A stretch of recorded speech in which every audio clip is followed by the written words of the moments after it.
Sid Dobrin here with another Inventive Fishing Gear review. In this review, I'll be talking about DOA's new CAL Airhead.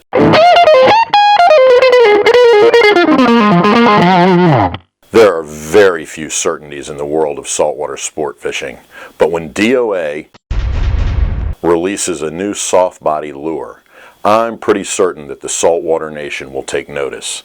I mean, let's face it, DOA is one of the premier lure manufacturers in the world, and you can bet that when they release a new lure, there's some pretty serious thought behind it. The Airhead has only been available for a couple of months, but at pretty much every inshore tournament I've been to since its release, it's been both the DOA sponsored anglers and nearly every other angler on the water swearing by the Airhead. And it is, by all accounts, a pretty incredible soft-bodied lure for inshore fishing. Now, I have to admit, when it comes to soft bodies, I tend to be a hell of a skeptic. I mean, let's admit it. There are more soft body styles and patterns out there than we could shake an ultralight stick at. Nearly every soft body lure maker, whether a big corporation or a small garage-based local business, has molded just about every shape under the sun and in more colors than actually appear in the natural world to try to convince us that their shape and color will be more productive than the others. But let me explain my skepticism a bit. You see, when it comes to fish, we only really have a rudimentary understanding of how fish see.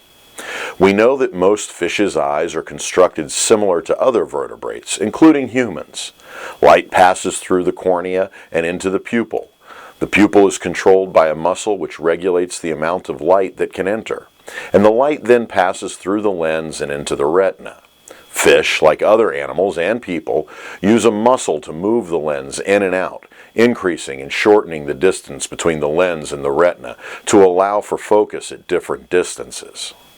Like us, fish have rods and cones that can be highly sensitive to various light wavelengths.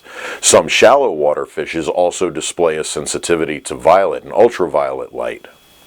The problem, though, is that water is a much more complicated medium for sight than is air. Water rapidly absorbs different wavelengths of light as depth increases. We know, for example, that red disappears from the spectrum at only about 10 to 15 feet of depth, orange by 30 feet, yellow by 60 feet, and green by about 90 feet. Deeper than that, the only visible colors are violets and blues. And that's only in ideal settings, where the water is clear. But salt water is never clear. So color absorption occurs at even shallower depths. So when lure manufacturers start offering up arrays of color choices, my skepticism kicks in and I realize that most of those colors are designed not to attract a fish's attention, but mine, the consumer. When it comes down to it, when selecting lure color options, really the only distinction that matters is light and dark colors. Granted, we have to cut the Airhead a bit of slack in this category because it is intended primarily as an inshore lure, and it is likely that it's at its best when fished in shallow waters where the color absorption is at its least. And I have to admit, as is always the case with DOA lures, DOA provides a great range of colors using dark light patterns without going over the top and creating a line of lures that looks like they just came back from a black light acid disco party. With a 21 color selection chart, you should be able to find an Airhead that works in your local water conditions. DOA offers... oh, hell, that's just a lot of colors. So what? So what? So let's dance!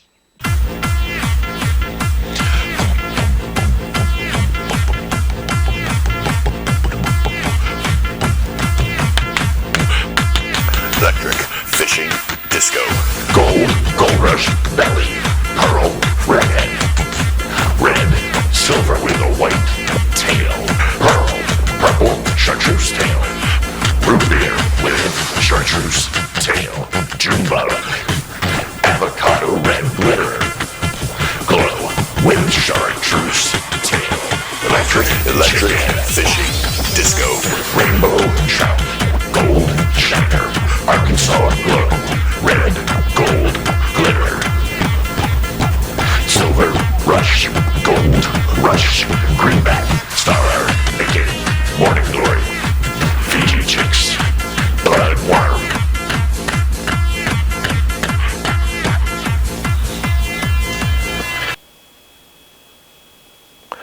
Aside from color, the real trick to an effective soft body is, of course, the action of the lure.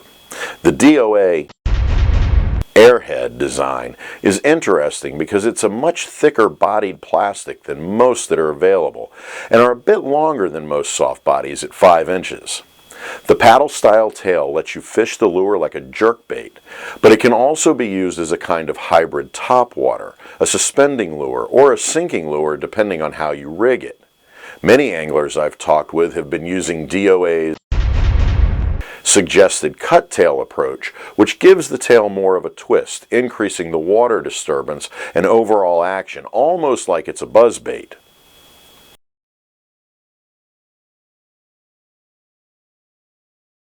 Now there are a number of ways to rig the airheads. My favorite so far is rigging with a wide-gapped hook with an offset shank. I recommend using DOA's long neck hook. A 3/0 or 4/0 works well with the airhead. The Diachi butt dragger works well too. You can also rig it with a pinch weight or a weighted hook to run the lure a little bit deeper. I like to fish the airhead without the weight, as its size is such that I can get a decent cast on light tackle without the lure creating a fish-startling splash when it hits the water. The absence of the weight also allows me to fish the airhead as a hybrid topwater and shallow swimmer. That said though, the airhead is also effective with a long shank jig head when you need the lure to run a bit deeper. I like both the size and the weight of this soft body, and I'll admit it's been an incredibly effective bait for working inshore, and it's rapidly becoming one of my must-have in the tackle bag and must-have at least one rod rigged with lures. Of course, I'd love to hear what you think about the airhead, so I encourage you to respond to this gear review in the YouTube comment section or send me an email at sid@inventivefishing.com. I hope you found this review useful. Be sure to check out all of our other reviews and resources at inventivefishing.com. Fish on!